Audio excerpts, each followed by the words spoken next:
Bismillahirrahmanirrahim. Assalamualaikum warahmatullahi wabarakatuh. Dengan menyebut nama Allah yang Maha Pengasih, lagi Maha Penyayang, kami hadirkan kepada Anda kisah penuh hikmah yang abadi. Adam, kisah manusia pertama, dari langit, surga, hingga bumi. Dalam lembaran sejarah yang tertulis di langit dan bumi, kisah Nabi Adam alaihissalam menjadi awal mula perjalanan manusia di dunia. Sebuah kisah agung yang tak hanya tentang penciptaan, tetapi juga tentang amanah, ujian, dan kasih sayang Allah kepada makhluk ciptaannya. Pernyataan langit, khalifah baru di bumi. Ketika Allah berfirman kepada para malaikat, "Aku hendak menjadikan khalifah di bumi." Yang dimaksud dengan kekhalifahan Adam alaihissalam di bumi ini adalah kedudukannya sebagai khalifah di bumi ini untuk melaksanakan perintah-perintahnya dan memakmurkan bumi serta memanfaatkan segala sesuatu yang ada padanya. Jadi sepertinya memang penciptaan Adam dari awalnya udah disiapkan untuk diturunkan ke bumi ya. Mereka berkata, "Apakah engkau hendak menjadikan orang yang merusak dan menumpahkan darah di sana? Sedangkan kami bertasbih memujimu dan menyucikan namamu." Kemudian Allah berfirman, "Sesungguhnya aku mengetahui apa yang tidak kamu ketahui." Menurut Qatadah, mereka para malaikat mengetahui demikian karena mereka melihat makhluk sebelum Adam, yaitu jin dan hin, sekelompok jin atau golongan jin yang lemah.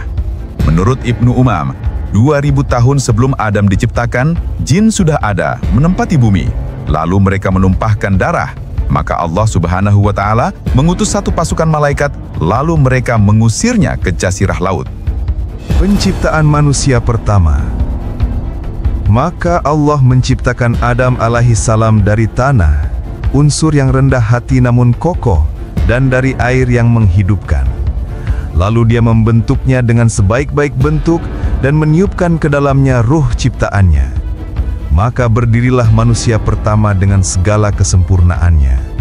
Rasulullah Sallallahu Alaihi Wasallam bersabda, "Sebaik-baik hari yang matahari terbit padanya adalah hari Jumat.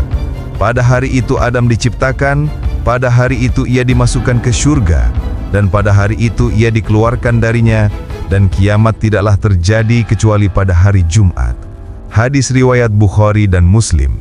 Pendidikan langit, ilmu pertama. Lalu kemudian Allah mengajarkan kepada Adam nama-nama, benda seluruhnya. Kemudian Allah memperlihatkannya kepada para malaikat, seraya berfirman, "Sebutkan kepadaku nama-nama benda ini jika kamu benar." Ayat ini menyingkap sebuah peristiwa agung saat Allah Subhanahu wa Ta'ala mengajarkan kepada Nabi Adam alaihissalam nama-nama, tugas serta fungsinya sebagai nabi, rasul, dan pemimpin pertama umat manusia. Sejak awal, manusia diciptakan sebagai makhluk yang dapat dididik, bahkan harus dididik.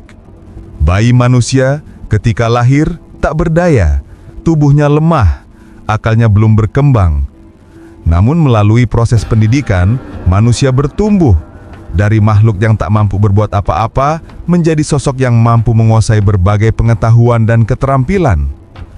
Adam sebagai manusia pertama tidak memiliki sosok pendidik dari kalangan manusia. Maka Allah sendirilah yang mendidik dan mengajarinya secara langsung. Ia dipersiapkan untuk mengemban peran agung menjadi khalifah di muka bumi. Cara Allah mendidik Adam bukanlah seperti manusia mengajar sesamanya. Allah menganugerahinya potensi berpikir, daya nalar yang luar biasa, sehingga ia mampu mengenali dan memahami segala nama yang diajarkannya. Setelah itu, Allah memperlihatkan benda-benda tersebut kepada para malaikat, lalu memerintahkan mereka untuk menyebutkan nama-nama itu. Namun mereka tidak mampu.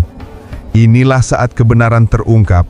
Pengetahuan para malaikat terbatas, sementara Adam diberi keistimewaan ilmu. Peristiwa ini menunjukkan kebijaksanaan Allah yang maha tinggi. Bagaimana manusia dipilih sebagai khalifah bukan karena kekuatan fisik, melainkan karena ilmu, kemampuan berpikir, dan potensi untuk memimpin dengan pengetahuan. Jabatan khalifah bukan sekedar kedudukan, ia adalah amanah besar untuk mengatur kehidupan dan menegakkan kebenaran serta keadilan di bumi. Kemampuan memberi nama menjadi kunci keunggulan manusia. Dari proses mengenali, menamai, lalu menyusun konsep, lahirlah ilmu pengetahuan yang terus berkembang. Karena itu Allah meninggikan derajat orang-orang beriman dan berilmu beberapa derajat. Keistimewaan Adam juga terletak pada hakikat penciptaannya. Dari unsur-unsur tanah yang kaya logam dan mineral, Allah bentuk otak dan DNA manusia, dua sistem penyimpan informasi luar biasa. Otak menyimpan pengetahuan dalam kapasitas tak terbayangkan, sementara DNA mewariskan informasi lintas generasi. Inilah sebabnya Adam mampu memahami dan mengungkapkan seluruh nama yang diajarkan Allah, sedangkan malaikat tidak. Iblis sombong, merendahkan tanah, padahal dari unsur itulah Allah ciptakan instrumen ilmu dan peradaban. Peristiwa ini menegaskan, manusia diangkat sebagai khalifah bukan karena kekuatan fisik, melainkan karena keistimewaan akal, ilmu, dan potensi besar yang dititipkan Allah kepadanya. Sujud penghormatan dan kejatuhan iblis. Setelah kejadian itu, Allah berfirman, "Ingatlah ketika kami berfirman kepada para malaikat, sujudlah kamu kepada Adam, maka mereka pun sujud, kecuali iblis. Ia menolaknya dan menyombongkan diri, dan ia termasuk golongan kafir."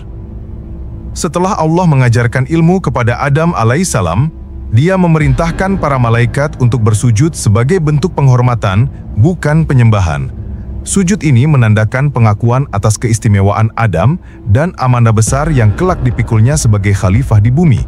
Seluruh malaikat taat, kecuali iblis. Iblis bukanlah malaikat, melainkan dari golongan jin, diciptakan dari api, sementara Adam dari tanah. Kesombongannya muncul ketika ia merasa lebih mulia daripada Adam, hanya karena asal penciptaannya. Ketika Allah bertanya alasan penolakannya, iblis menjawab dengan congkak, "Aku lebih baik darinya. Engkau ciptakan aku dari api, sedangkan dia dari tanah." Keengganan inilah awal pembangkangannya terhadap perintah Allah. Iblis menolak bersujud bukan karena tidak tahu, tapi karena kesombongan dan keputusasaannya, makna asli dari kata iblis. Sejak itu, ia menjadi musuh nyata bagi manusia, bertekad menyesatkan keturunan Adam dari jalan yang lurus. Kemudian Allah berfirman dalam Al-Quran Surat Shad ayat 77-78, "Keluarlah darinya, surga, karena sesungguhnya kamu terkutuk. Sesungguhnya laknatku tetap atasmu sampai hari pembalasan." Peristiwa ini menunjukkan kemuliaan di sisi Allah tidak ditentukan oleh asal-usul tetapi oleh ketaatan dan kerendahan hati di hadapan perintahnya. Malaikat tunduk karena taat, sedangkan iblis terkutuk karena sombong. Dari sinilah dimulai babak besar ujian manusia di bumi. Penciptaan Hawa, istri Adam. Setelah itu, Allah menempatkan Adam di surga. Namun di sana, ia merasa kesepian. Allah berfirman dalam surah An-Nisa ayat 1, "Wahai manusia, bertakwalah kepada Tuhanmu yang telah menciptakanmu dari diri yang satu, Adam, dan Dia menciptakan darinya pasangannya, Hawa. Dari keduanya, Allah memperkembangbiakkan laki-laki dan perempuan yang banyak. Bertakwalah kepada Allah yang dengan namanya kamu saling meminta, dan peliharalah hubungan kekeluargaan. Sesungguhnya Allah selalu menjaga dan mengawasimu." Di ayat ini, Allah memerintahkan manusia untuk bertakwa kepadanya, Zat yang menciptakan dan melimpahkan segala nikmat. Dari satu jiwa, Adam alaihi salam, Allah menciptakan manusia pertama. Dari dirinya pula, Allah menciptakan pasangan yang kita kenal sebagai Hawa. Dari keduanya manusia berkembang biak memenuhi bumi. Al-Quran menyebutkan penciptaan Adam dari tanah liat, dan dalam surah An-Nisa dijelaskan bahwa Allah menciptakan pasangannya dari dirinya. Ayat ini sering disalahpahami sebagai perempuan diciptakan dari rusuk Adam, padahal Al-Quran tidak pernah menyebut rusuk. Narasi rusuk berasal dari kitab Kejadian dalam Perjanjian Lama, bukan dari Al-Quran. Dalam ilmu biologi modern, penjelasan ini semakin kuat. Laki-laki memiliki kromosom XY, sedangkan perempuan XX. Dari laki-laki dapat lahir keturunan laki-laki maupun perempuan, sedangkan perempuan tidak mungkin membentuk kromosom Y. Maka, diri yang satu itu secara biologis pun merujuk pada sosok laki-laki, Adam. Ayat ini menegaskan asal mula manusia, pentingnya takwa, serta kewajiban menjaga silaturahmi. Sejak awal penciptaan, Allah telah mengikat manusia dalam satu tali asal-usul dan tanggung jawab bersama di muka bumi. Kehidupan di surga dan ujian pertama. Setelah penciptaan Hawa, dalam surah Al-Baqarah ayat 35, Allah berfirman kepada keduanya, "Wahai Adam, tinggallah engkau dan istrimu di dalam surga. Makanlah dengan nikmat berbagai makanan yang ada di sana sesukamu, dan janganlah kamu dekati pohon ini, sehingga kamu termasuk orang-orang zalim." Dalam ayat ini, Allah memerintahkan Adam dan istrinya untuk menempati surga yang telah disiapkan bagi mereka. Para mufassir berbeda pendapat mengenai hakikat surga ini. Sebagian besar berpendapat bahwa itu adalah surga di langit, tempat yang dijanjikan bagi orang-orang beriman. Sebagian lainnya menafsirkan sebagai sebuah taman indah, tempat Adam dan Hawa hidup dengan nikmat yang sempurna. Di sana, mereka bebas menikmati segala buah dan keindahan yang tersedia, kecuali satu pohon. Allah melarang mereka mendekati dan memakan buahnya. Setan pun menamainya pohon keabadian, membisikkan janji palsu tentang kehidupan abadi. Padahal, kenyataannya berbalik. Pelanggaran terhadap larangan ini akan mengeluarkan mereka dari surga, menurunkan kemuliaan yang telah dianugerahkan. Al-Quran tidak mengungkap hakikat pohon tersebut, karena bukan itu inti kisahnya. Larangan itu adalah bentuk ujian ilahi, ujian ketaatan, awal dari perjalanan panjang manusia di bumi. Setan memandang kehidupan Adam dan istrinya di surga dengan hati yang membara oleh dengki. Kebebasan mereka, nikmat yang melimpah, semuanya membangkitkan kebenciannya. Ia pun mulai merancang tipu daya untuk menggugurkan anugerah itu. Dengan kelicikan, ia mendekati keduanya, membisikkan godaan ke telinga mereka. "Wahai Adam," ujarnya, "tahukah engkau mengapa Allah melarang pohon itu? Agar kalian tidak menjadi seperti malaikat, makhluk yang kekal dan tak mati. Jika ingin hidup abadi dan bebas menikmati surga ini, makanlah buahnya." Untuk memperkuat kebohongannya, iblis bahkan bersumpah bahwa dirinya hanyalah penasihat yang tulus, seolah benar-benar menginginkan kebaikan bagi Adam dan Hawa. Namun di balik sumpah itu, tersembunyi niat licik yang dalam. Perlu dicatat, Al-Quran tidak pernah menyebut nama istri Adam secara langsung. Misteri masuknya iblis ke surga. Lalu bagaimana setan atau iblis bisa masuk ke surga tempat Adam dan Hawa? Bukankah mereka sudah diusir oleh Allah? Para ulama menelusuri pertanyaan ini selama berabad-abad. Sebagian mengatakan iblis tak benar-benar kembali ke dalam surga. Ia hanya membisiki dari luar melalui tipu daya dan bisikan halus. Sebagian lain menyebut iblis menyusup melalui makhluk lain seperti ular. Kisah yang dikenal dalam riwayat Israiliyat, namun tidak memiliki sanad yang sahih. Tafsir Ibnu Katsir menjelaskan, Allah memberi izin kepada iblis untuk menggoda Adam, bukan untuk memuliakannya, tapi untuk menguji ketaatan manusia pertama. Artinya, iblis tak masuk karena kehormatan, melainkan karena izin ujian dari Sang Pencipta. Lalu Allah berfirman dalam surah Al-Baqarah ayat 36, "Lalu setan menggelincirkan keduanya darinya, sehingga keduanya dikeluarkan dari segala kenikmatan ketika keduanya ada di sana. Kami berfirman, turunlah kamu, sebagian kamu menjadi musuh bagi yang lain, serta bagi kamu ada tempat tinggal dan kesenangan di bumi sampai waktu yang ditentukan." Godaan setan akhirnya berhasil. Bisikan halusnya menembus hati Adam dan istrinya. Ia menjanjikan sesuatu yang menggoda, yaitu keabadian dan kerajaan yang akan binasa. Tobat pertama di bumi. Lalu kemudian Allah berfirman dalam surat Al-Baqarah ayat 37. Kemudian Adam menerima beberapa kalimat dari Tuhannya. Lalu dia pun menerima taubatnya. Sesungguhnya Dialah yang Maha Penerima Tobat, lagi Maha Penyayang. Setelah terusir dari surga, Nabi Adam tak dibiarkan larut dalam kesalahan. Allah mengilhamkan kepadanya kalimat-kalimat penyesalan sebagai pintu tobat pertama dalam sejarah manusia.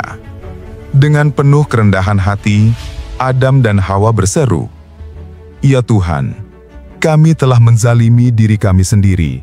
Jika Engkau tidak mengampuni kami dan memberi rahmat kepada kami, niscaya kami termasuk orang-orang yang rugi." Doa itu menembus langit. Allah, Sang Maha Penerima Tobat dan Maha Pengasih, menerima penyesalan hamba-Nya. Rahmat pun tercurah. Taubat yang diterima bukan sekedar ucapan. Ia lahir dari penyesalan mendalam, tekad meninggalkan kesalahan, dan diiringi amal kebajikan, sebagaimana sabda Nabi Muhammad SAW. Iringilah perbuatan jahat itu dengan perbuatan baik, niscaya perbuatan baik itu akan menghapusnya. Dua sifat ilahi bergema dalam kisah ini, Maha Penerima Tobat dan Maha Pengasih. Sebuah janji abadi. Siapapun yang kembali kepadanya dengan hati tulus, akan disambut dengan ampunan dan kasih sayangnya. Setelah tobat Adam diterima, kini perjalanan manusia dimulai dari taman penuh kenikmatan menuju bumi, tempat kerja keras, perjuangan, dan ujian nyata. Di hadapan Adam dan keturunannya, Allah membentangkan dua jalan. Jalan pertama, jalan keimanan dan ketaatan. Jalan yang menuntun manusia menuju kebahagiaan sejati, dunia dan akhirat. Siapa yang mengikuti petunjuk Allah dan Rasul-Rasulnya akan hidup dalam ketenangan. Hatinya teguh, tidak cemas akan masa depan, tidak larut dalam kesedihan masa lalu. Iman menjadikannya tegar menghadapi setiap cobaan, karena ia yakin kesabaran dan kepasrahan kepada Allah adalah kunci keridhaan dan pahala yang agung. Jalan kedua, jalan kesesatan. Jalan orang-orang kafir dan durhaka yang memilih bujukan setan daripada petunjuk Tuhan. Jalan ini membawa kepada kesengsaraan di dunia dan penyesalan abadi di akhirat. Lokasi jejak awal manusia di bumi. Dalam banyak riwayat, para ulama menyebut bahwa Adam diturunkan di wilayah India, di sekitar Gunung Serendip atau Sri Lanka modern. Sementara Hawa diturunkan di Jeddah, di pesisir barat Jazirah Arab. Keduanya berpisah, menjalani masa pencarian panjang, dipenuhi doa dan penyesalan. Hingga akhirnya, menurut sebagian riwayat, mereka bertemu kembali di Padang Arafah, di dekat Mekah.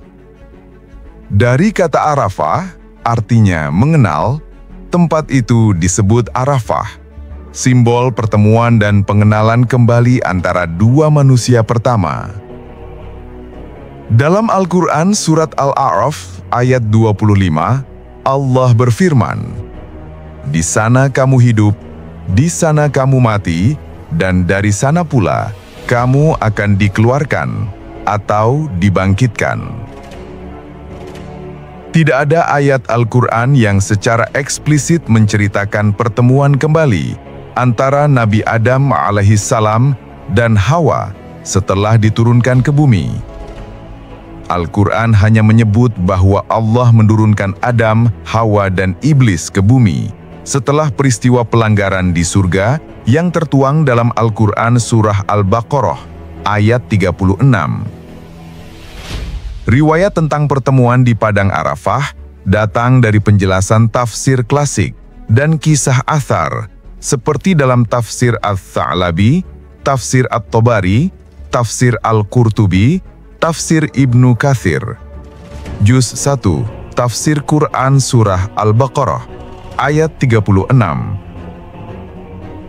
Namun, para ulama seperti Imam Ibnu Katsir menegaskan bahwa riwayat ini tidak bersumber dari hadis sahih Nabi SAW, melainkan dari cerita Israiliyat dan athar tabi'in.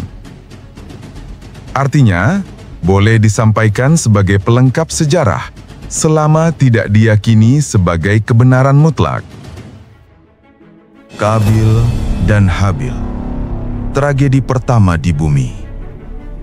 Setelah Nabi Adam alaihi salam dan Hawa hidup di bumi, mereka dikaruniai anak-anak kembar beberapa kali. Dalam setiap kelahiran, Hawa melahirkan sepasang anak laki-laki dan perempuan. Tradisi pada waktu itu, menurut riwayat para ulama tafsir, adalah anak laki-laki dari satu kandungan dinikahkan dengan anak perempuan dari kandungan berikutnya, agar tidak menikah dengan saudara kembarnya sendiri. Namun ketika tiba giliran Kabil dan Habil, muncul konflik besar yang menjadi awal tragedi pertama di bumi. Dalam surah Al-Maidah ayat 27, Allah berfirman, "Bacakanlah Nabi Muhammad kepada mereka berita tentang dua putra Adam dengan sebenarnya. Ketika keduanya mempersembahkan kurban, kemudian diterima dari salah satunya, yaitu Habil, dan tidak diterima dari yang lain, yaitu Qabil. Dia, Qabil, berkata, 'Sungguh, aku pasti akan membunuhmu.' Dia, Habil, berkata, 'Sesungguhnya Allah hanya menerima amal dari orang-orang yang bertakwa.'"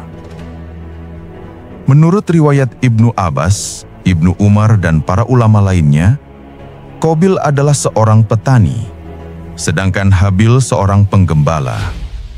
Keduanya memiliki saudara kembar perempuan. Allah mewahyukan kepada Adam agar Qabil menikahi saudari kembar Habil, namun Qabil menolak. Ia menginginkan perempuan yang lebih cantik, saudara kembarnya sendiri. Perselisihan pun tak terhindarkan. Maka Allah memerintahkan keduanya berkurban untuk menentukan siapa yang lebih berhak. Qabil mempersembahkan hasil panen kualitas rendah, sementara Habil menghadirkan kambing terbaiknya. Allah menerima kurban Habil. Keputusan ilahi itu justru menyalakan bara dengki Qabil, hingga tragedi besar pun dimulai. Lalu kemudian dalam surah Al-Maidah ayat 31, Allah berfirman, "Kemudian hawa nafsunya, Qabil, mendorong dia untuk membunuh saudaranya. Maka dia pun benar-benar membunuhnya sehingga dia termasuk orang-orang yang rugi." Di ayat ini Allah menggambarkan titik lam dalam sejarah keturunan manusia. Qabil, yang semula gentar untuk menumpahkan darah saudaranya sendiri, perlahan dikuasai hawa nafsu dan amarah yang membara. Bisikan jahat itu terus menggerogoti hatinya, hingga keberanian sesat pun tumbuh dan niat keji itu menjadi kenyataan. Ia mencari Habil dan menemukannya di atas sebuah gunung, tengah beristirahat sambil mengembala kambing. Dalam kesunyian Arab, sebuah padang terbuka bersejarah yang disebut dalam riwayat tafsir klasik, kemungkinan besar berada di kawasan Syam, wilayah yang kini meliputi Suriah, Lebanon, Palestina, dan Yordania.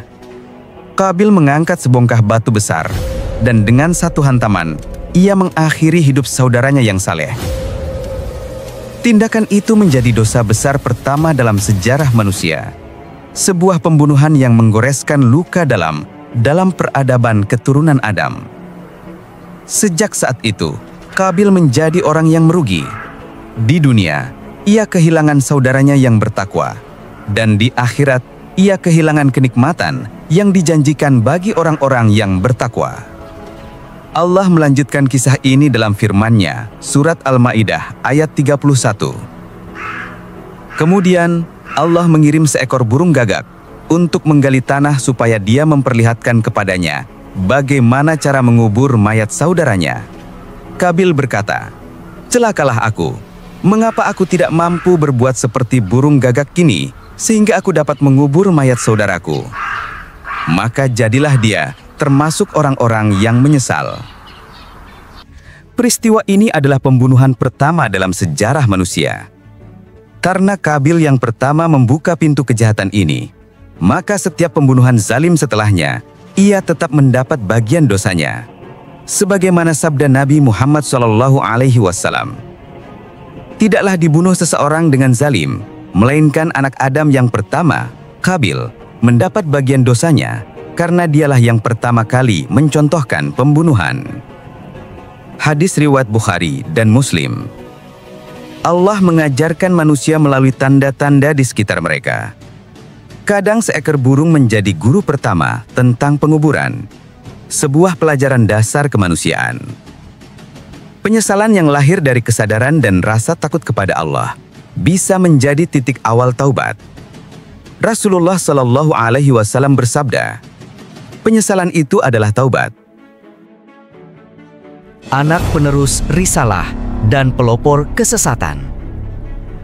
Pasca terbunuhnya Habil, kesedihan mendalam menyelimuti Nabi Adam alaihi salam. Isak tangisnya berlangsung bertahun-tahun. Dalam kemurahannya, Allah Subhanahu wa Ta'ala menganugerahkan seorang putra sebagai pengganti Habil. Anak itu bernama Syith, yang berarti pemberian Allah. Ketika dewasa, Syith dipercaya Nabi Adam untuk meneruskan ilmu dan risalah. Seluruh pengetahuan yang Allah berikan kepadanya diwariskan kepada Syith. Menjelang wafat, Nabi Adam mewasiatkan agar Syith memimpin keturunannya dalam ketaatan kepada Allah. Ia pun menerima suhuf, lembaran-lembaran wahyu.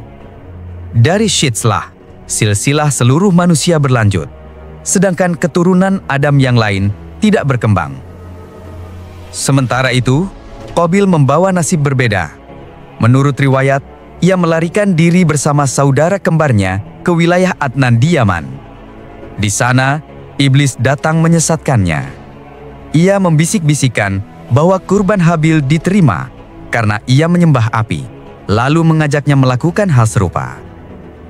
Qabil pun membangun tungku dan menjadi manusia pertama yang menyembah api. Sejak saat itu, Qabil menjadi pelopor kesesatan. Keturunannya banyak melakukan kerusakan di bumi.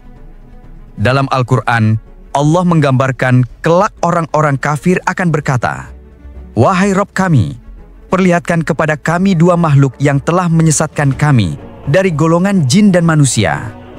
Akan kami letakkan keduanya di bawah kaki kami, agar mereka termasuk golongan yang paling hina." Quran Surat Fusilat ayat 29.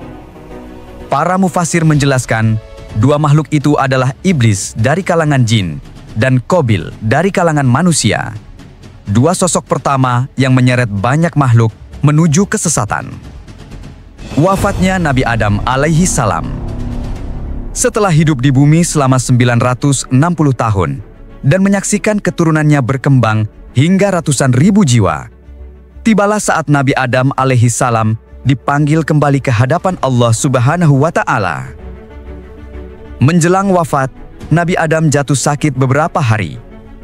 Dalam sebuah hadis sahih riwayat Tobrani, Ubay bin Ka'ab menceritakan, Nabi Adam meminta anak-anaknya mencarikan buah dari surga. Namun di tengah perjalanan, mereka bertemu para malaikat yang membawa kafan, minyak wangi, dan peralatan pemukuran. Para malaikat berkata, "Kembalilah, sungguh saat kematian ayah kalian telah tiba." Hawa sempat memohon agar pencabutan nyawa Adam ditangguhkan. Namun Adam berkata, "Pergilah dariku. Sungguh, aku diciptakan sebelum engkau. Biarkan nyawaku dicabut oleh para malaikat Rabbku." Para malaikat pun melaksanakan tugasnya. Mereka memandikan, mengafani, mengharumi, lalu menguburkan jasad Adam. Mereka mensolatkannya, menempatkannya di liang lahat, dan menutup kuburannya.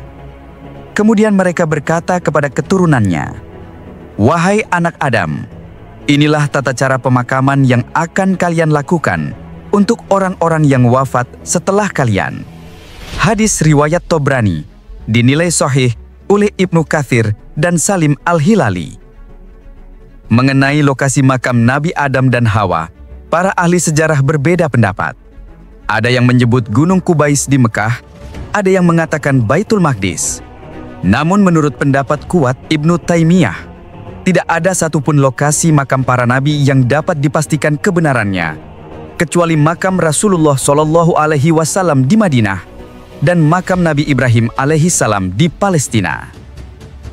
Karena itu, Allah tidak menjadikan pengetahuan tentang lokasi makam para nabi sebagai hal yang penting dalam agama. Bila itu sesuatu yang dituntut, tentu Allah akan menjaganya untuk umat manusia.